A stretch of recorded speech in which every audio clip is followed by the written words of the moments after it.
क्या आप hospital owner हैं या अपना अस्पताल बनाने की सोच रहे हैं और आयुष्मान एनएबीएच आदि डिफरेंट चैलेंजेस से परेशान हैं, तो यह पॉडकास्ट आपके लिए बहुत ही उपयोगी होने वाला है। नमस्कार, मैं डॉक्टर डी के राय और founder future ready hospital movement, और आज हम बात करने वाले हैं कि challenges of hospitals in new era of Ayushman Bharat. और इस विषय पर बात करने के लिए हमारे बीच में एक रिनोन्ड और डॉक्टर्स के सहेते और यूपी इंडियन मेडिकल एसोसिएशन के प्रेसिडेंट और श्री तिरुपति हॉस्पिटल के managing director doctor Rajiv Goyal sir हैं। तो आइए हम सब लोग मिलकर के स्वागत करते हैं डॉक्टर राजीव गोयल सर का। सर, आपका इस पॉडकास्ट में स्वागत है। Thank you very much for inviting me. और मैं समझता हूँ आपका प्लेटफॉर्म मेरे लिए एक बहुत अच्छा वरदान साबित होगा, क्योंकि I can connect to the many of the my members and many other general population also, and doctors who are built up a nursing home also. Definitely. So there are many questions which we can answer and people get benefit by that. Definitely. तो आज का podcast जो है न सिर्फ UP बल्कि all over India के doctors तक पहुंचने वाला है, और यह संदेश सभी डॉक्टर्स तक पहुंचेगा। और उससे पहले कि मैं कोई सवाल करूं, सबसे पहले तो मैं आपका आभार व्यक्त करना चाहूंगा इस बात के लिए कि इतने चैलेंजिंग समय में आप यूपी के डॉक्टर्स को रिप्रेजेंट कर रहे हैं, उनकी आवाज बन करके, और उनके लिए खूबसूरती से जिम्मेदारियों को निभा रहे हैं, और यूपी के डॉक्टर्स के लिए बहुत कुछ आप कर रहे हैं। उसके लिए रियली आप बधाई के पात्र हैं सर। तो सबसे पहले तो congratulation for doing this commendable job, कि आप अपने क्लिनिकल प्रैक्टिस और अपने हॉस्पिटल्स के प्रैक्टिस के अलावा समाज के लिए, डॉक्टर्स फ्रेटर्निटी के लिए बहुत अच्छा कर रहे हैं। और इसी कड़ी को हम आगे बढ़ाते हुए, आपकी जो जर्नी है सोशल सर्विस की, खासतौर से डॉक्टर्स फ्रेटर्निटी की, उसी कड़ी को आगे बढ़ाते हुए आज हम बात करेंगे कि चूंकि आप बहुत सारे डॉक्टर्स से मिलते हैं, हॉस्पिटल ओनर से मिलते हैं, तो आज उनकी तरह तरह की समस्याएं हैं, और वो किन किन समस्याओं से जूझ रहे हैं, और वो ऐसा क्या करें कि अगले 5 साल तक एक बेहतर पोजीशन में रहें। उन सब टॉपिक्स पे बात करेंगे। लेकिन सबसे पहले हमारा सवाल होगा कि अगर आपका ये संदेश यूपी और इंडिया के हर एक डॉक्टर तक पहुंचे, तो उनको आप क्या संदेश देना चाहेंगे? जी, पहली बात तो ये है कि हम जिस चीज की बात कर रहे हैं वो शायद सिंगल ओनर सेटअप की बात कर रहे हैं। लाइक बहुत से डॉक्टर हस्बैंड वाइफ होते हैं या सिंगल डॉक्टर्स होते हैं, वो अपनी मेहनत की कमाई से 100 200 300 500 का जमीन ले लेते हैं, और उसमें एक वो हॉस्पिटल चला के चाहते हैं कि वो शांति से अपना काम कर सकें, और उसके साथ साथ एक सस्ती सुविधा जनता को उपलब्ध करा सकें, और वो एक सेवा के रूप में ही काम करते हैं। तो मेन प्रॉब्लम आई थिंक उनकी ज्यादा है। मैं नहीं कहता हूँ कॉर्पोरेट हॉस्पिटल हमसे अलग है, कॉर्पोरेट हॉस्पिटल भी हमारे साथ ही हैं, उनमें भी डॉक्टर ही काम कर रहे हैं, लेकिन कॉर्पोरेट हॉस्पिटलों में ज्यादा प्रॉब्लम इसलिए नहीं है कि एक तो इन्फ्लुएंशियल होते हैं, पैसे की बैकग्राउंड होती है, उनकी टीम जो हॉस्पिटल को डील करती है वो अलग ही होती है, डॉक्टरों का काम सिर्फ प्रैक्टिस करना होता है। तो वहाँ प्रॉब्लम डॉक्टरों के लिए ये कम है कि how to manage hospital, how to deal Ayushman, है ना, और टीपीएस को कैसे डील करना है, वो टीम उनकी टोटली डिफरेंट होती है। लेकिन एक सिंगल ओनर सेटअप या कपल सेटअप में ये सब दिक्कतें आ रही हैं, तो जो हम डिस्कस करेंगे अभी। आज के डेट में जो हॉस्पिटल ओनर्स हैं, क्या क्या चैलेंजेस फेस कर रहे हैं? जैसे कि अभी आयुष्मान में आ गया है कि आयुष्मान में 50 बेडेड एनएबीएच मैंडेटरी हो गया है, या डॉक्यूमेंट्री रिक्वायरमेंट बढ़ गया है, लीगल कंप्लायंसेस बढ़ गए हैं। तो ऐसे क्या क्या चैलेंजेस फेस कर रहे हैं आज के डेट में हॉस्पिटल ओनर्स? देखिए, ये एक पार्ट का गेम नहीं है। मैं ये नहीं कह सकता कि गवर्नमेंट ही फॉल्ट है और हॉस्पिटल ओनर बिल्कुल खरे हैं। हॉस्पिटल ओनर भी कई प्रकार के हैं। एक तो वो डॉक्टर्स जो हमारे मेंबर हैं और वो हॉस्पिटल चला रहे हैं, उनमें से जितनी मेरी पकड़ है, जितना मैं जानता हूँ, अधिकतर लोग जस्टिफाइड और बिल्कुल एथिकल प्रैक्टिस कर रहे हैं। पर हॉस्पिटल ओनर वो भी हैं जो शायद एमबीबीएस नहीं है, आईएमए के मेंबर नहीं है, या वो एज ए बिजनेसमैन उन्होंने हॉस्पिटल खोल लिया। तो उनकी अप्रोच में और एक डॉक्टर कपिल के अप्रोच में या सिंगल डॉक्टर की अप्रोच में बहुत फर्क होता है। तो सबसे पहले तो हमें डिफरेंस समझना चाहिए कि किस तरह के हॉस्पिटल की हम बात कर रहे हैं। अगर हम आईएमए के डॉक्टर्स की बात कर रहे हैं, हाँ, उनको परेशानी है, लेकिन पहले हमें समझना चाहिए उनका टारगेट क्या है। उनका टारगेट है कि वो एमबीबीएस करके आए, और उन्होंने जो अपनी अर्निंग बनाई या जो थोड़ा पेरेंटल सपोर्ट थी उससे उन्होंने एक जमीन खरीदी, एक हॉस्पिटल बिल्टअप किया, और उसमें 20 25 50 बेड का हॉस्पिटल डाल लिया। और आज का टाइम क्या है कि जमीन बहुत कॉस्टली हो गई है, कंस्ट्रक्शन बहुत महंगी हो गई है, इवन डॉक्टरी पढ़ाई भी बहुत महंगी हो गई है। तो जब आदमी हॉस्पिटल खोलता है वो चाहता भी है उससे कुछ अर्निंग अपनी कराए, होनी भी चाहिए, क्यों नहीं होनी चाहिए। जब इंजीनियर पढ़ के आता है उसका 5 लाख महीना या 50 लाख साल का पैकेज हो सकता है, तो एक पढ़े लिखे डॉक्टर को जो 10 साल पढ़ के आता है उसका कुछ पैकेज नहीं होना चाहिएगा, उसे भी कुछ इनकम कमाने का एक मुद्दा है। तो जब वो हॉस्पिटल खोलता है तो ये जो जमीन और मैंने बताया कंस्ट्रक्शन, इनको तो संभाल लेता है, कर लेता है, लोन ले लेता है।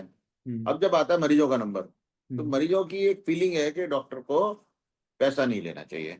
वो फीलिंग की वजह से वो डॉक्टरों को जब भी देखते हैं और उनको कुछ भी पैसे लेने पे वो लोग ब्लेम करते हैं कि डॉक्टर ने हमसे पैसा लिया, जबकि डॉक्टर सेटअप नहीं चला सकता अगर पैसा नहीं लेगा, और कहीं ना कहीं उसे भी अपने परिवार को चलाना है। तो इन सब बातों तो शुरुआत होती है। उसके बाद आता है हमारा गवर्नमेंट सिस्टम। गवर्नमेंट सिस्टम में हम जब ने एक हमने क्रेट फाइल किया था कि जो आरएमपी अनक्वालिफाइड डॉक्टर प्रैक्टिस कर रहे हैं इनको रोकने के लिए सिस्टम कुछ बनना चाहिए। तो सुप्रीम कोर्ट ने उनको तो कुछ नहीं लगाया, और जब गवर्नमेंट बुलाया गवर्नमेंट कहा जी हम इनको तो कुछ नहीं कर सकते, आप क्वालिफाइड का रजिस्ट्रेशन कर दीजिए, तो ये पता चल जाएगा ये लोग रजिस्टर्ड हैं, ये क्वालिफाइड है और ये अलाउड है प्रैक्टिस करने के लिए। समाव सुप्रीम कोर्ट पास कर दिया, बोले ठीक है सिंगल पेज पे इनका रजिस्ट्रेशन करा जाए और वो रजिस्ट्रेशन के बेस पे प्रैक्टिस करेंगे और बाकी सब क्या बंद करा दीजिए। बाकी को बंद हुई नहीं हुई, डॉक्टर फंस गए इसमें। उनका सिंगल पेज रजिस्ट्रेशन की जगह मल्टीपल उसमें नॉर्म्स लगा दिए गए जिनके बेस पर रजिस्ट्रेशन होने लगा। अब होने लगा तो किसी की कोई आवाज नहीं सुनी जा रही थी। मैं इससे पहले कुछ भूल जाऊं, धन्यवाद दे दूं योगी जी का, कि उन्होंने हमारा रजिस्ट्रेशन हमारे कहने पे 5 साल का करा सभी डॉक्टरों के लिए और सभी नर्सिंग होम्स के लिए। मैं उनको बहुत बहुत धन्यवाद देता हूँ कि हम इसमें सफल रहे उनको बनाने में, कि हर साल रजिस्ट्रेशन बहुत बड़ा क्लमसी प्रोसीजर था जिसे हम 5 साल करा पाए। हाँ, तो ये बहुत बड़ा है ना, जी, हॉस्पिटल ओनर्स के लिए एक बहुत बड़ी राहत की बात थी, क्योंकि राहत उन्हें की हर बात है, साल जो वो है। आने के एफर्ट में योगी जी ने हमारी बात सुनी। बिल्कुल। अब बात आती है गवर्नमेंट नॉर्म्स की। हम्म, हम पे क्या नॉर्म्स नहीं है, हम्म, कौन सी चीज हमारे रजिस्ट्रेशन से जुड़ी नहीं है। हम्म, चाहे हमारा पॉल्यूशन हो, पॉल्यूशन वाले पॉल्यूशन काम करें, सीएमओ साहब रजिस्ट्रेशन का काम करें। हम्म, हमारा फायर है, मैं यहाँ हम्म, भी ये कहूंगा कि फायर वाले फायर का काम करें, हम्म, और पॉल्यूशन वाले फायर नर्सिंग वाले रजिस्ट्रेशन सीएमओ क्या कराएं। हम्म, उसमें ये मैंडेटरी क्यों है कि आप इसका एनओसी लगाइए? हम्म, शायद इसलिए कि लोग नहीं कराएंगे फायर का एनओसी, हम्म, पर क्यों नहीं कराएंगे? हम्म, अगर वो फायर का एनओसी उनको मैंडेटरी है तो फायर ऑफिसर उनको नोटिस इशू करेगा तो जरूर कराएंगे, है हम्म, ना। तो इसको सीएमओ रजिस्ट्रेशन नहीं जोड़ना चाहिए। हम्म, और इन सब छोटे छोटे मुद्दों को, हम्म, अभी तो रिसेंट में मैंने पढ़ा कहीं पे कि वो जीएसटी का भी मांग रहे हैं रजिस्ट्रेशन, जबकि जीएसटी डॉक्टरों पर लागू ही नहीं है। हाँ, अगर एग्जाम्प्टेड है। आपके अस्पताल का बेड 5,000 से ऊपर है तो ही हाँ, हाँ, जीएसटी लागू है, वरना जीएसटी लागू नहीं है। बिल्कुल। और हम जो सामान खरीदते हैं उस पर हमें बैकरेट मिलता ही नहीं है, हाँ, तो जीएसटी से भी हम बाहर हैं। तो हाँ, बहुत से हम पे ऐसे मुद्दे लगाए जा रहे हैं जिनसे लेना एक ना देना हो। हम्म, सिर्फ हमें चाहिए कि सीएमओ साहब हमारे यहाँ एक पेज पे हमारे रजिस्ट्रेशन है जैसे सुप्रीम कोर्ट के ऑर्डर है, और हम्म, उसमें हॉस्पिटल के बारे में देखना चाहें कि हम्म, हमारे पास क्या सुविधाएं हैं, आईसीयू हम्म, है नहीं है, मॉनिटर है नहीं है, ओटी है नहीं है, ओटी में क्या इंस्ट्रूमेंट है, ये देखें तो बेटर है। हम्म, देखिए उसके बजाय दाएं बाएं रजिस्ट्रेशन भटक रहा है, उसे हमें रोकना चाहिए। बिल्कुल, आपने बड़ा सही मुद्दा उठाया। अब यही रीजन है कि डॉक्टर्स जो है, सबसे बड़ी उनकी प्रॉब्लम ये बन गई है कि हम मरीजों को ट्रीट करें या कंप्लायंस देखें, डॉक्यूमेंटेशन देखें, या बाकी रेगुलेशंस देखें, या पेमेंट देखें। अब ये वो खास तौर से कि जैसा कि आपने बताया कि सिंगल डॉक्टर या सिंगल कपल उस जब हॉस्पिटल को रन कर रहे होते हैं, तो उनके लिए बड़ा एक चैलेंज रहता है कि पेशेंट के क्लिनिकल वर्क और एडमिनिस्ट्रेटिव वर्क में बैलेंस बनाना, और इसके लिए परेशान रहते हैं। आपका क्या सुझाव है? वही मैं कहना चाहूंगा, नए नए नॉर्म्स लगने से भाई हम ईएसआई पीपीएफ, है ना, इंश्योरेंस, सभी चीजों से डील करते हैं और उन सब के हम नॉर्म्स को पूरे करते हैं। उसके बाद जब हम प्रैक्टिस करते हैं तो सबकी आशा रहती है कि हम मिनिमम चार्जेस रखें। इवन आयुष्मान के जो चार्जेस हैं उनमें बहुत से चार्जेस ऐसे हैं जो वाइबल ही नहीं है। आपको अगर ऑपरेट करना है शायद में 2,000-3,000 रुपये बचाना मुश्किल होता है, और लोग क्यों कर रहे हैं? इसलिए कर रहे हैं कि आज दो तरह की क्लाइंटेज हो गई। एक तो वो रईस आदमी जो मर्सिडीज से या बड़ी गाड़ी से उतरता है, इनोवा से उतरता है, उसके बाद अपना रजिस्ट्रेशन है। वो हम मिडिल क्लास हॉस्पिटल में, मिडिल क्लास मेरा कहने का मतलब छोटे मिडिल मीडियम स्मॉल हॉस्पिटल्स में, उनमें नहीं आता है, तो कॉर्पोरेट में जाता है। अपना इंश्योरेंस है, वहां से पैसा मिलता है, या उसके बाद इतना पैसा है कॉर्पोरेट में जाता है। तो वो क्लाइंटेज हमसे खत्म हो गई। तो जब वो क्लाइंटेज खत्म हो गई, अब हम रह गए खाली एक बिलो मिडिल क्लास और मिडिल क्लास क्लाइंटेज के लिए। तो अभी करीब 80% लोगों के पास आयुष्मान भारत है। तो अगर हम आयुष्मान भारत नहीं करेंगे तो हॉस्पिटल बंद हो जाएंगे, क्योंकि लोगों के पास इतने मरीज ही नहीं बचेंगे कि वो इलाज कर सकें या अपने सर्वाइवल निकाल सकें। तो आयुष्मान भारत ऑल्टो वायबल नहीं है, कम से कम आयुष्मान भारत के थ्रू हम पे मरीज आ जाते हैं, हमें लगता है कि हम कुछ काम कर रहे हैं, खाली नहीं बैठे हैं, इतना ही फायदा है। वो किसी भी तरह से हमें मॉनिटरी गेन के लिए फायदा नहीं है। और आयुष्मान के अपने प्रॉब्लम ज्यादा हो रही हैं। भाई अभी उन्होंने कर दिया कि एनएबीएच होना जरूरी है। उसका कारण मैं बताऊंगा क्यों जरूरी है, क्यों उन्होंने लगाया गवर्नमेंट ने, पर लोगों के लिए परेशानी पैदा हो गई, क्योंकि एनएबीएच कराना बड़ा काम है, खर्चे का काम है, और इससे मेडिकल की कॉस्ट बढ़ेगी। अगर हम सारे हॉस्पिटल में एनएबीएच कराएंगे तो हम जो सस्ता काम कर रहे थे वो सस्ता काम करना मुश्किल हो जाएगा, और कॉस्ट जब बढ़ेगी तो मरीज को ही बियर करनी पड़ेगी, कोई और बियर नहीं करेगा। आप ये समझिए, मेडिकल में कोई भी कॉस्ट बढ़ती है तो मरीज के लिए ही बढ़ती है, डॉक्टर तो बेचारा एक मीडियम है, उसको सस्ता मिलेगा सस्ता दे देगा, उसको महंगा मिलेगा वो महंगा ही देगा। तो अगर वो गरीब मरीज की भलाई सोचनी है तो इन नॉर्म्स को कम करा जाए, और मेरे ख्याल से ये सब करने से कॉस्ट बढ़ेगी, तो उसे हमें रोकना चाहिए। बिल्कुल। तो अभी आपने कहा कि जैसे अभी आयुष्मान में भी एनएबीएच मैंडेटरी हो गया है, तो एनएबीएच को आप किस तरह से देखते हैं? ये एक इन्वेस्टमेंट है या एक्सपेंस है? देखिए, इन्वेस्टमेंट तो जब होगा जब हम ये माने कि भी उन नॉर्म्स के बिना हम मरीज का इलाज ना कर पाए। मरीज का इलाज हम कर सकते हैं बिना एनएबीएच के भी।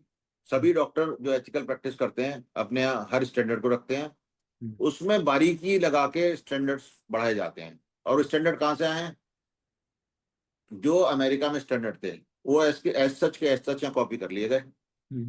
ये तो नहीं सोचा गया कि अमेरिका में कॉस्टिंग क्या है, अमेरिका में हॉस्पिटल कॉस्टिंग क्या है, मरीज के इलाज की कॉस्टिंग क्या है। अगर हम सब स्टैंडर्ड यहाँ नॉर्मल हॉस्पिटल में लगा देंगे तो यहाँ कॉस्टिंग क्या आएगी, ये सब सोचे बिना वो ऐसे ऐसे इंपोर्ट कर लिए, वो एनएबीएच बन गया। एनएबीएच पहले सबसे पहले लपका कॉर्पोरेट्स ने। कॉर्पोरेट तो चाहते नहीं हम जैसे अस्पताल वहां सर्वाइव कर पाए, तो उन्होंने लपक लिया और हम पे फोर्स करना शुरू कर दिया। तो शुरू में तो किसी ने कराया नहीं, फिर जी ये टीपीए डील नहीं करेंगे, एनएबीएच नहीं कराएंगे। फिर वो सुप्रीम कोर्ट से स्टे हो गया, आज हम बिना एनएबीएच के टीपीए डील कर सकते हैं। अभी रिसेंट में हो गया जी, आप अब एनएबीएच के बिना ना तो ईएसआई सीजीएस कर पाएंगे क्योंकि उसमें 30% ऊपर देते हैं, और ना ही आप आयुष्मान भारत कर पाएंगे। ठीक है सर, अगर नहीं कर पाएंगे तो क्या होगा, इनमें से 50% अस्पताल आयुष्मान भारत से बाहर हो जाएंगे जो अभी कर रहे हैं। जब वो बाहर हो जाएंगे तो जब वो मरीज आज घर बैठे अपने पड़ोस के अस्पताल में सुविधा पा रहा है, अपना इलाज करा पा रहा है, वो बेचारा दूर के हॉस्पिटल जाएगा। और जब कम हॉस्पिटल हो जाएंगे तो गवर्नमेंट को भी परेशानी आएगी कि कितने मरीजों का कहाँ इलाज कराए। क्योंकि मैं आपको बता दूं, आयुष्मान भारत चली प्राइवेट हॉस्पिटल की वजह से रहा है। गवर्नमेंट की जो जो सर्विस पहले थी वो आज भी है। वहां आप आयुष्मान भारत से पैसा ले लो ना ले लो, सर्विस वही है नहीं है, है ना। प्राइवेट वाले बेचारे जी जान लगा के थोड़े से पैसों के लिए काम कर रहे हैं। अगर उन पे ऐसे नॉर्म्स लगाए जाएंगे तो बहुत सारे अस्पताल आयुष्मान भारत सेक्टर नहीं कर पाएंगे, और वो जरूरी नहीं है कि एनएबीएच लोगों पे लगाया जाए। बिल्कुल। अब ये अगला मुद्दा जो है कि जैसे medico legal risk and doctor safety, आज की डेट में एक तो आए दिन कोर्ट से नोटिस आ जाता है डॉक्टर्स को कि आपका पेशेंट नेग्लिजेंस का केस, पेश को थोड़ा भी ऊपर नीचे हुआ पेशेंट कोर्ट चला जाता है, कंज्यूमर फोरम चला जाता है। तो मेडिको लीगल सेफ्टी डॉक्टर्स कैसे इंश्योर करें, और उनकी अपनी फिजिकल सेफ्टी, कि थोड़ी भी कुछ भी ऊंच नीच हुआ तो पेशेंट से मारपीट की तक की नौबत आ जाती है, उसको कैसे इंश्योर किया जाए? देखिए, एक बहुत बड़ा इशू है जिसे आईएमए बहुत टाइम से डील करती आ रही है, और हमारी डिमांड है सेफ्टी ऑफ क्लिनिकल एस्टेब्लिशमेंट्स और डॉक्टर्स के लिए, प्राइवेट डॉक्टर्स के लिए। समाओ योगी जी ने इसमें कुछ सुरा है, डायरेक्शन भी दिए हैं, और अभी रिसेंट में मेरे पास फोन भी आया था मिनिस्ट्री से कि कुछ हमें इंसिडेंसेस दो तो हम उसके ऊपर वर्क करें। गवर्नमेंट अलर्ट तो है, लेकिन नीचे तक ऑर्डर पास नहीं हो रहा है कि थाने पे इंफॉर्मेशन हो कि डॉक्टर को इस पर अरेस्ट नहीं किया जाएगा। देखिए, गवर्नमेंट भी वही करती है जो उसको लगता है कि हमारे अगेंस्ट ज्यादा नहीं जाएगी। एडवोकेट्स पे उन्होंने कोई कंज्यूमर फोरम नहीं लगाया। क्यों नहीं लगाया? क्योंकि वो लोग हंगामा काटते हैं। डॉक्टर ऐसे प्रोफेशन है, बेचारे हंगामा तो काटते नहीं है, जो भी उन पे लगा दिया जाए वो सीधे गऊ की तरह उसको एक्सेप्ट कर लेते हैं। इसलिए हम लोग कंज्यूमर फोरम को झेल रहे हैं। मैं कहूँ एडवोकेटों के लिए भी वही बात है, उनका केस वो जीतेंगे नहीं जीतेंगे किसी को नहीं पता होता, है ना। उन्होंने ये कहा कि उन पर कंज्यूमर फोरम से लगाया जाए, जरूरी नहीं हो जीत के आए।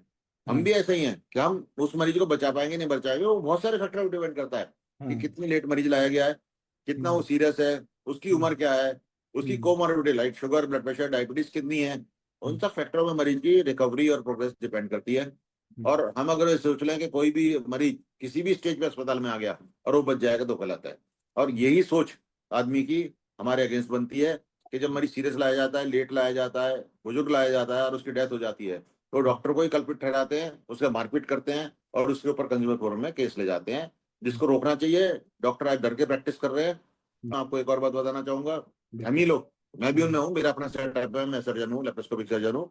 हम ही लोग वो पहले केस जो अपने नर्सिंग होम में कर लेते थे वो अब नहीं करते हैं, उन्हें सीधा कॉर्पोरेट को रेफर कर देते हैं।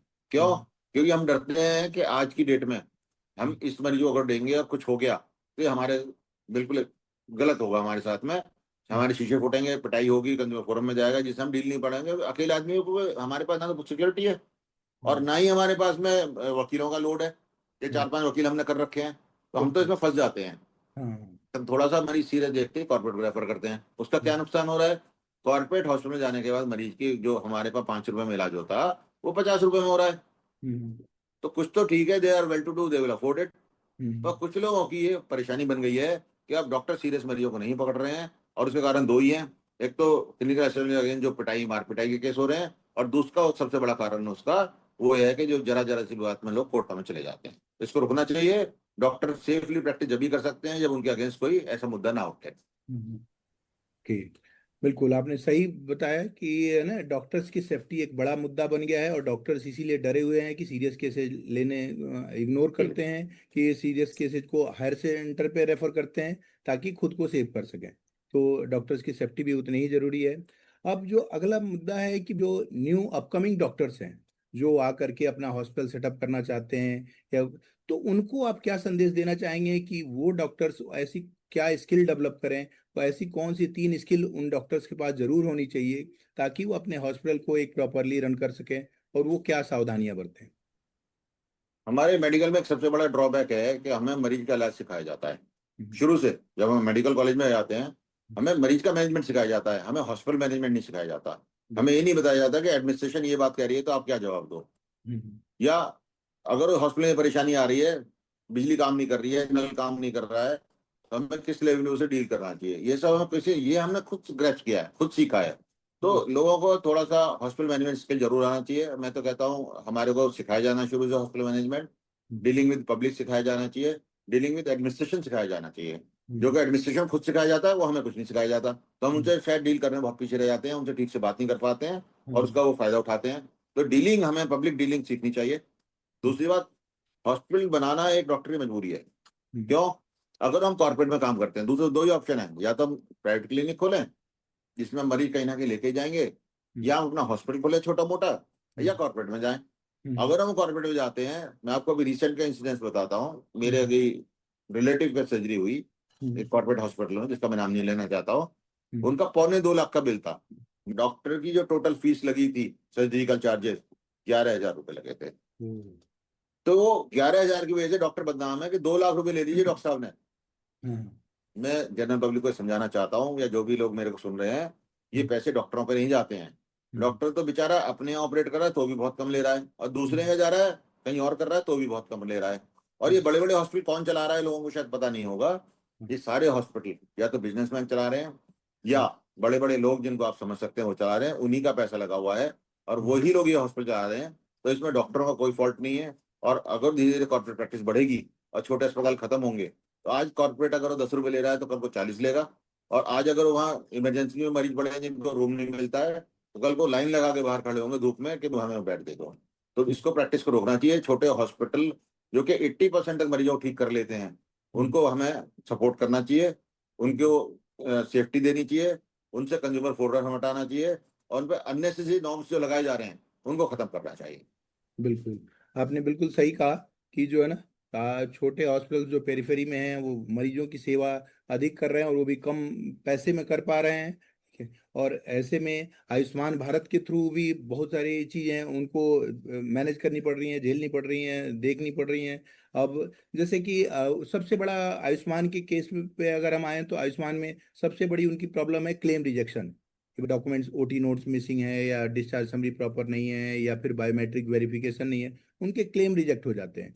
तो ये क्लेम रिजेक्शन और इन सब चीज़ों को हॉस्पिटल ओनर्स कैसे मैनेज करें ताकि उनका अपना अर्नड मनी ना वेस्ट जाए? क्योंकि अभी हम एक रिपोर्ट में देख रहे थे कि 12 से 14% केसेज जो रिजेक्ट हो जाते हैं, तो उसको कैसे वो हैंडल करें? जी, आपने मुझे बताया कि फाइल में कमी हो, ओटी नोट्स ना हो, बायोमेट्रिक्स पूरी तरह, ये कमी हमें देनी छोड़नी चाहिए, कमी पूरी तरह फुलफिल करनी चाहिए। पर मैं उसके बाद भी कहूंगा कि बहुत से ऐसे मैंने केसेस देखे हैं जहाँ कोई कमी नहीं थी, मरीज की छुट्टी हो गई अप्रूवल होने के बाद, और उसके बाद उसको क्लेम को बाद में रिजेक्ट कर दिया गया। अब आप ये समझिए डॉक्टर क्या करेगा, उसने पूरा इलाज कर दिया, आपके पूरे नॉर्म्स फॉलो कर दिए, और आपने फाइनली ओके कहा पर ये क्लेम पास है, और आपका जब मरीज चला गया तो कहते हैं ये क्लेम रिजेक्ट होगा, अब तो मरीज भी पैसा नहीं देगा, तो सारा नुकसान ये डॉक्टर ही उठाएंगे। क्यों उठाएंगे जी? उसने घर से दवाई भी लगा दी, उसने घर से पट्टी भी कर दी, उसने घर से ऑपरेशन भी कर दिया, और आप उसका क्लेम रिजेक्ट कर दो। ये ह्यूमैनिटेरियन ग्रांट पे भी गलत, और एक एथिकल प्रैक्टिस के लिए भी गलत है। जब आपने ओके कराया तो उस क्लेम को आपको जल्दी से जल्दी देना चाहिए। मेरी नॉलेज में ऐसे करोड़ों रुपए क्लेम्स अटके हुए हैं जहां किसी ना किसी रीजन पे किसी ना किसी ग्राउंड बना के उनके क्लेम रिजेक्ट कर दिए गए, और अधिकतर वो ग्राउंड इंपॉर्टेंट नहीं थी, क्योंकि जो आपने बात कही कभी ये ओटी नोट्स नहीं थे, वो नहीं थे, तो अगर आप इन ग्राउंड पे रिजेक्ट कर रहे हैं तो ठीक है, वो तो डॉक्टर ने कहीं गलती करी है तो आप रिजेक्ट कर रहे हैं, वहां डॉक्टर संतोष भी कर लेता है कि मेरी गलती थी, चलो कोई बात नहीं है। पर आप पास्ट क्लेम को रिजेक्ट कर रहे हैं बाद में, तो वहां डॉक्टर नहीं समझ पा रहे हैं हम क्या करें, और ये बढ़ता जा रहा है आगे आगे। थोड़ा सा इस पे होना चाहिए, क्योंकि जितना क्लेम बढ़ता है उतनी और मुश्किल होती है, उतनी परेशानी होती है क्लेम लेने में वहां से। तो गवर्नमेंट को इसमें सॉफ्ट कॉर्नर रखना चाहिए, और अगर वो फाइल ठीक है, सब कुछ है, तो कम से कम क्लेम नहीं रोकना चाहिए। अब आज के डेट में एक और बड़ी समस्या आ रही है, क्रॉनिक डिजीजेज, लाइफस्टाइल डिजीजेज। जैसे कि अभी हाँ आया था कि हर पांचवें व्यक्ति को डायबिटीज है दिल्ली के, और बाकी जगहों में भी मोर और लेस थोड़ा बहुत ऊपर नीचे लगभग यही है। पोलियो उन्मूलन में डॉक्टरों ने भरपूर सहयोग लिया, हर क्लिनिक पे दवा पिलाई गई, और पोलियो खत्म हुआ तो कम कहीं ना कहीं डॉक्टरों के ही सपोर्ट से खत्म हुआ। ऐसी कभी पास्ट में चेचक खत्म हुई थी, डॉक्टरों के सपोर्ट से खत्म हुआ। और हम ही लोग जगह जगह कैंप लगाते हैं, इवन IMA का भी प्रोग्राम है, आओ गांव चलें, जिसमें हम हर ब्रांच से एक एक गांव अडॉप्ट कर रहे हैं, और लोगों को गांव में भेजते हैं। खाली उनको इलाज के लिए बीमारी कैंप लगाने नहीं भेजते, बल्कि उन्हें प्रिवेंशन के लिए भी सिखाते हैं वहां पे कि आपको छूत की बीमारी से कैसे बचना है, डायरिया कॉलरा से कैसे बचना है, आपको सांस की बीमारी के लिए क्या प्रिवेंशन लेनी है, आपको डायबिटीज कब कब चेक करानी है, इस तरह के, या कैंसर डिटेक्शन के कुछ टेस्ट हम फ्री करके आते हैं। डॉक्टर वो है जो अपने मरीजों को बहुत प्यार करता है, और वो चाहता नहीं किसी मरीज को सीरियस कॉम्प्लिकेशन हो या सीरियस बीमारी हो। और कुछ चीज डॉक्टर के कंट्रोल से बाहर है, कि बीमारी तो कुदरत देती है, जब कुदरत बीमारी देती है, डॉक्टर कुदरत से दी गई बीमारी के अगेंस्ट लड़ता है। लेकिन हम उसके बावजूद नहीं चाहते कि हमारी किसी मरीज को बीमारी आए, और हम उसके लिए टाइम टू टाइम कैंप करते रहते हैं। आपने सुना होगा क्लिनिक्स में diabetes detection camp, random free sugar कर रहे हैं, नो सपोर्ट, कहीं गवर्नमेंट से पैसा नहीं मिलता है। वो जो स्ट्रिप भी लग रही है 10 रुपए की, 12 रुपए की, मैन पावर जो लग रही है, डॉक्टर के जो एफर्ट लग रहे हैं, सब फ्री हैं, एंड पेड बाय उस सिंगल सेट ऑफ डॉक्टर। क्यों करते हैं हम लोग? क्यों हम ये नहीं चाहते कि लोगों को इन सब चीजों को लेट डिटेक्शन हो, उनके पैर खराब हो जाए, उनकी आंखें खराब हो जाए, है ना, उनकी किडनी खराब हो जाए, तब शुगर का पता चले, उससे पहले ही उन्हें इन सब बातों का पता चले तो बहुत अच्छा रहे। तो इसके लिए हम रेगुलर कार्यरत हैं, और मैं समझता हूँ आने वाले टाइम में हम और ज्यादा कैंप्स करेंगे, और लोगों को जानकारी के, मुझे लॉयंस क्लब में, रोटरी क्लब में लोग बुलाते हैं बोलने के लिए, डायबिटीज के लिए, ब्लड प्रेशर के लिए, ऑर्गन डोनेशन के लिए, इन सब चीजों के लिए मुझे बुलाया जाता है, और मैं सब पर टॉक दे के आता हूँ। वो बेनिफिशियल होती है लोगों के लिए। तो इसमें हमारा कहीं से एम नहीं, हम उनसे क्या कमाएंगे, हमारा एम ये होता है कि वो हेल्दी रहें, स्वस्थ रहें, और गंभीर बीमारी से बचे रहें। इसीलिए हम ये सब काम करते हैं। IMA इसके लिए कार्यरत है, और हम जरूर इसको करते रहेंगे। बिल्कुल। अच्छा, अगर आज की डेट में अगर आपको एक 100 बेडेड हॉस्पिटल स्क्रैच से प्लान करना होगा, तो आप ऐसा क्या क्या करेंगे ताकि आपके जो एक्सपीरियंसेज है उससे अपकमिंग डॉक्टर्स बेनिफिट ले सकें, जो आपने अब तक के जर्नी में इतना कुछ जो आपने किया उससे जो सीखा है उसको एक बार शेयर करिए कि 100 बेडेड हॉस्पिटल अगर प्लान करना है तो उसके लिए डॉक्टर्स को क्या करना चाहिए। देखिए, 100 बेडेड हॉस्पिटल प्लान करने के लिए सबसे पहले तो दो मुद्दे हैं। एक तो हमें जमीन लेनी है। मैं आज NCR में बैठा हूँ, जिस इलाके में बैठा हूँ, ये जमीन का रेट ही 3 लाख रुपए गज है। गवर्नमेंट नर्सिंग होम के लिए कोई सब्सिडाइज लैंड अलॉट नहीं कर रही है। गवर्नमेंट को चाहिए कि लोगों को सब्सिडाइज लैंड अलॉटमेंट करें, ताकि वो उसमें बिल्डिंग बना के एक रीजनेबल रेट पे हॉस्पिटल चला सकें। पर अगर मैं 3 लाख रुपए गज लेके 100 बेड का अस्पताल बनाता हूँ, तो आप समझे 100 बेड के अस्पताल में कम से कम 2000 गज जगह चाहिए। तो सीधे सीधे वो 60 करोड़ की तो जमीन हो गई। मैं NCR की बात कर रहा हूँ, मैं बदायूं इटावा उसकी बात नहीं कर रहा हूँ। अगर हो सकता है वहां पे लैंड 50,000 हो, 60,000, तो उस रेशो में खर्चा कम हो जाएगा। पर जहां मैं बैठा हूँ वहां 60 करोड़ की लैंड हो गई, उस पर कम से कम 20 करोड़ की बिल्डिंग बनेगी, और कम से कम उसमें 10 करोड़ के इक्विपमेंट लगेंगे 100 बेड के अस्पताल में, जिसमें मैं अभी मोटे मोटे इंस्ट्रूमेंट, MRI की, रेडियोथेरेपी की, और ऐसी रोबोट की, इन सब की बात नहीं कर रहा। अगर हम इधर जोड़ लें तो 20 से 40 करोड़ के इक्विपमेंट लगेंगे। तो इतना सब पैसा लगाने के बाद फिर आ जाते हैं नॉर्म्स पूरे करने, उसका इतना खर्चा हो जाएगा या उसमें इतना लोन इकट्ठा हो जाएगा कि वो शायद अब सस्ते में इलाज नहीं कर पाएगा। तो 100 बेड का कॉन्सेप्ट तो मुझे नहीं सकता एक सिंगल डॉक्टर के या छोटे डॉक्टर के लेवल पर आता है। हम लोग 20, 25, 50 बेड तक के हॉस्पिटल खोलते हैं और इसीलिए हम गवर्नमेंट से रिक्वेस्ट करते हैं ये 20, 25, 50 बेड तक के हॉस्पिटल सीए से बाहर रखे जाएं, अननेसेसरी नॉर्म से बाहर रखे जाएं। और क्योंकि ये अपनी सेफ्टी सिक्योरिटी नहीं कर सकते तो इनको कोई सेफ्टी सिक्योरिटी का साधन दिया जाए। और कोई अगर वो मरीज हंगामा करता है तो पुलिस सपोर्ट हमें बहुत जल्दी हो, हम थाने में या लोकल पे या 121 पे फोन करते हैं तो हमें तुरंत उसके लिए सपोर्ट दी जाए। दूसरा, जरूरी नहीं है कि ये छोटे अस्पताल फायर का एनओसी लें, ये फायर रूल्स में भी है। अगर आपका 500 स्क्वायर मीटर से कम कंस्ट्रक्शन है, आपका फायर एनओसी नहीं चाहिए, लेकिन आप फायर नॉर्म्स आप पूरे करिए, फायर के आप इक्विपमेंट पूरे लगाइए। उसमें एक 9 मीटर की हाइट भी है, 9 मीटर हाइट और 500 मीटर से कम आपका कंस्ट्रक्शन है तो आपका फायर को एनओसी नहीं चाहिए। पर कई बार सीएमओ कहता है कि हमें तो चाहिए, आपको नहीं चाहिए, वो फायर वाले कह रहे हैं हमें चाहिए। ये क्या तरीका है? जीएसटी वाले कह रहे हैं हमें जीएसटी नहीं चाहिए, सीएमओ कहता नहीं जीएसटी हमें तो चाहिए। तो सीएमओ भी ऐसा हो गया है बिल्कुल कि कहीं ना कहीं उसको आपका रजिस्ट्रेशन रोकना है। वो पॉलिसी ना रखें, इन 50 बेड तक के अस्पतालों को मदद करें।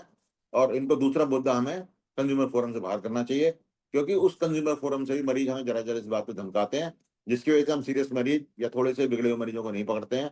और उसको ना पकड़ने से जनता का नुकसान हो रहा है, अननेसेसरी कॉस्ट बढ़न जा रहा है लोगों पे। तो छोटे अस्पतालों को सब्सिडाइज लैंड अलॉट हो और ये सब नॉर्म से बाहर करा जाए। बिल्कुल। अच्छा, जो अब तक की आपकी जर्नी है, वो जो आपने अपना सीखा, वो उनमें से कौन से ऐसे 3 संदेश जो अपकमिंग डॉक्टर्स के लिए आप देना चाहेंगे जिससे कि वो अब बेनिफिट ले सकें? देखिए, मैं जब बात करता हूँ डॉक्टर की तो आईएमए के डॉक्टर की बात करता हूँ, बिल्कुल बिल्कुल। एमबीबीएस डॉक्टर की बात करता हूँ। और हाँ। मैं तो गवर्नमेंट चाहूंगा ये झोला छाप जो अस्पताल चला रहे हैं या क्लिनिक चला रहे हैं इनको स्ट्रिक्टली बंद करा जाए। जो मेडिकल स्टोरों से बिना पूछे डॉक्टर की दवाई मिल रही है वो बंद करी जाए। मैं पर्चा बनाता हूँ 5 दिन का, वो मरीज उसको दवाई को 50 दिन लेके खाता है और आके कहता है मैं आपकी ही तो दवाई खा रहा हूँ। तो उसको दवाई को डेट टू डेट मिलनी चाहिए मेडिकल स्टोर से।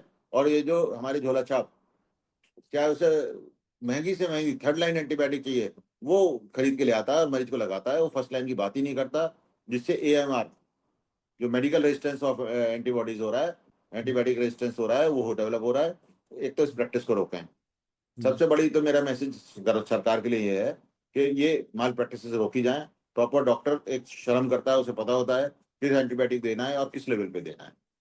डॉक्टरों के लिए मैं बात करूं तो डॉक्टरों के लिए 2 संदेश है मेरे, आपने 3 का 3 दे देता हूँ। एक तो यह है कि सभी डॉक्टर जो प्रैक्टिस में है और उन्होंने एमबीबीएस पास किया है, मैंडेटरीली आईएमए को ज्वाइन करें। हमारा नंबर होगा, मैंने आपको वकीलों को जिक्र करा ना, उन पे ज्यादा नॉर्म्स नहीं लग पाते। अगर जो हमारा नंबर होगा, मैं आपको गारंटी करता हूँ गवर्नमेंट हमारी सुनेगी। और हम बहुत से काम करा लाते हैं इस अपने करंट नंबर पे भी, लेकिन अगर वो नंबर हमारा बढ़ेगा तो मैं आपको गारंटी करता हूँ मेडिकल डॉक्टर को छू नहीं सकता। बिना बात के हम पे नॉर्म्स नहीं लगाए जा सकते। मैं जरूरी नहीं कह रहा हूँ हम नॉर्म्स फॉलो नहीं करना चाहते, पर अननेसेसरी नॉर्म्स जिनको फॉलो नहीं करने की जरूरत है वो हम पे लगा दिए जाते हैं, वो नहीं लगा पाएंगे। दूसरा, हमारी आईएमए में पार्टिसिपेशन बढ़ाएं, मीटिंग्स में आए, अपनी प्रेजेंस दिखाएं। और अगर हम कोई चीज कॉल करते हैं कि हम कहते हैं, मैंने अभी यूपी में एक नया मुद्दा चालू करा, PFT training, pulmonary function training का मैंने शुरू किया। जैसे आऊंगा चल तो नेशनल प्रोग्राम है, मैंने अपने यूपी में शुरू करा सीपीआर और पल्मोनरी फंक्शन टेस्ट। तो मेरी बहुत सी ब्रांचेज ने उसे फॉलो किया, वो लोग अपने यहाँ सीपीआर ट्रेनिंग दे रहे हैं और पल्मोनरी फंक्शन टेस्ट अपने डॉक्टर को सिखा रहे हैं, क्योंकि 2 बेसिक चीज सबको आनी चाहिए। बिल्कुल बिल्कुल। और सीपीआर ट्रेनिंग तो हम गवर्नमेंट डिपार्टमेंट सिखा रहे हैं, पुलिस को सिखा रहे हैं, जनरल पब्लिक को सिखा रहे हैं, लॉयंस क्लब, रोटरी क्लब्स को सिखा रहे हैं। बिल्कुल। तो हमारी किसी कॉल पे अगर काम होता है तो वो करना चाहिए, उससे इमेज भी बनती है और हमारी सॉलिडिटी भी आती है। तो आईएमए ज्वाइन करें, आईएमए के साथ जुड़ें और साथ साथ बिल्कुल एथिकल प्रैक्टिस करें। और कोई भी प्रॉब्लम है तो आईएमए से कांटेक्ट करें, हम आपके लिए खड़े हैं और आपकी प्रॉब्लम सॉल्व करेंगे। बिल्कुल। अब बस लास्ट में एक कुछ जो है ना रैपिड फायर क्वेश्चंस थोड़े से हैं। एक क्वालिटी जो हर डॉक्टर के पास होनी चाहिए आपके अनुसार? अगर मैं कहूँ एक क्वालिटी डॉक्टर पे ये होनी चाहिए कि ईमानदारी से काम करे और अपने मरीज के बारे में अच्छे से अच्छा इलाज संभव हो करे अपने रिसोर्सेज के साथ, क्योंकि छोटे डॉक्टरों में रिसोर्सेज कम होती है। और एक गलती जो हर हॉस्पिटल को अवॉइड करनी चाहिए? मैं तो वहाँ आज की डेट में सीरियस मरीज नहीं लेना चाहिए। ओके। जो मरीज आपको लगता है आप मैनेज नहीं करेंगे, जिस आईसीयू की जरूरत है, वेंटिलेटर की जरूरत है, उस मरीज को आप कॉर्पोरेट भेजें, क्योंकि ये आपके लिए बड़ा मुद्दा बना हुआ है और बना रहेगा, मैं लगता है, जब तक हमें गवर्नमेंट इस बारे में कोई रिलैक्सेशन नहीं देती है। तो अगले 3 साल में कौन सा इन्वेस्टमेंट हर हॉस्पिटल को प्रायोरिटी देनी चाहिए? सब अपना अपना मेडिकल इंश्योरेंस करा के रखें, मेडिकल लीगल। जो मरीजों के उसमें क्लेम के लिए तो इंश्योरेंस करा के रखें अपना, जिससे आप पे कोई भी क्लेम आता है, कोर्ट केस आता है, तो आपके ऊपर बर्डन ना आए। ये एक बहुत बड़ा प्रोटेक्शन है, उसको करें। और बहुत सी कंपनियां इस पर डिस्काउंट भी दे रही हैं, उसमें कम से कम 1 करोड़ का अपना इंश्योरेंस करा के रखें। एक टेक्नोलॉजी जो हेल्थ केयर को ट्रांसफॉर्म कर देगी। टेक्नोलॉजी तो बहुत आ रही है आज की डेट में। डॉक्टर पहले होता था कि नर्स पकड़ी, स्टेथो लगाया और इलाज कर दिया। आज वो बात नहीं है। आज डॉक्टर को, मैंने बताया, मैनेजमेंट भी सीखना पड़ेगा, उसको एआई भी सीखना पड़ेगा, उसको अपने जो हॉस्पिटल में एचआर भी सीखना पड़ेगा, उसको गवर्नमेंट से भी डील करना सीखना पड़ेगा। तो सारी टेक्नोलॉजी मिलकर डॉक्टर के ऊपर बर्डन है। उसे मरीज का साइको सोशल भी देखना पड़ता है। किसी की डेथ आपके यहाँ हो जाती है, उस साइकोलॉजी कैसे डील करना है, ये भी हमें आना चाहिए। तो टेक्नोलॉजी बहुत आ रही है, लेकिन जो नई टेक्नोलॉजी है उनमें मैं समझता हूँ बहुत कुछ, जैसे लेप्रोस्कोपिक सर्जरी आई है, वो बहुत कामयाब सर्जरी है, सबको सीखनी चाहिए और इसी तरह की नई टेक्नोलॉजी पकड़ते रहना चाहिए। एक हैबिट जो एक्सेप्शनल हेल्थ केयर लीडर्स को अलग बनाती है। हैबिट तो ये है कि हम लोग जो भी करते हैं वो मरीज की फेवरेट उसके लिए करते हैं, मरीज को ठीक होने के लिए करते हैं। और हम हमेशा अपने आप को अपडेटेड रखते हैं। हम अपनी जितनी भी कॉन्फ्रेंसेज में जाते हैं टाइम टू टाइम, और हम अपने आप को अपडेटेड रखते हैं, जिसके लिए हमें कोई मेडिकल सपोर्ट नहीं है, कोई हमें उसके लिए पैसा नहीं मिलता है। तो वो हमारे लिए एक बहुत अच्छी बात है कि हम लोग कॉन्फ्रेंस जाके अपने को अपडेट रखते हैं। एक किताब जो हर हेल्थ केयर लीडर को पढ़नी ही चाहिए। मैं तो समझता हूँ ज्यूरिस्प्रूडेंस, क्योंकि अपने आप को बचाने के लिए उसे वो आनी चाहिए। बिल्कुल। मेडिकल तो पढ़ा है, हम इलाज कर ही रहे हैं, हम्म, लेकिन ज्यूरिस्प्रूडेंस जरूर पढ़नी चाहिए, क्योंकि आप उससे बच सकते हैं। या medical cases time to time हमें कोर्ट से जो डिसाइड हो रहे हैं वो देखने चाहिए, ताकि हम अपनी प्रोटेक्शन पैदा कर सकें। Last but not the list कि यंग डॉक्टर्स के लिए आपका एक मैसेज जो अपना हॉस्पिटल बिल्ड करना चाहते हैं। देखिए, यंग डॉक्टर्स को मैं एनकरेज करूंगा कि अपना हॉस्पिटल बिल्ड करें, प्रैक्टिस में आए, क्योंकि अल्टीमेटली कहीं जॉब से प्रैक्टिस बेटर रहेगी। तो जैसे ही उनके पास इस तरह का इंतजाम होता है कि हॉस्पिटल बना सकते हैं, जरूर हॉस्पिटल बनाएं, लेकिन उस हॉस्पिटल को जब भी चलाएं जब उसके मिनिमम से मिनिमम स्टैंडर्ड उनके पास आ जाएं। लाइक उनके पास प्रॉपर आईसीयू होनी चाहिए, वेंटिलेटर होना चाहिए, ओटी इक्विपमेंट पूरे होनी चाहिए, हम तो 2 3 4 पल्स ऑक्सीमीटर होना चाहिए, सक्शन होना चाहिए। तो ये बेसिक सुविधा अगर हम इकट्ठा करेंगे तभी हॉस्पिटल चलाएंगे, तो आज की डेट में तभी हम बचे रह सकते हैं, वरना परेशानी का सामना करना पड़ेगा। बिल्कुल सर, आपने बहुत अच्छा जानकारी इतने कम शब्दों में सभी डॉक्टर्स के लिए दिया, और अपना जो अब इतना लंबा अनुभव है उसको सबके साथ शेयर किया, और अपना प्रीशियस टाइम निकाल करके आए। इसके लिए बहुत बहुत धन्यवाद सर थैंक कि यू। थैंक यू भाई डॉक्टर साहब। मैं लास्ट में एक मैसेज फिर से देना चाहूंगा।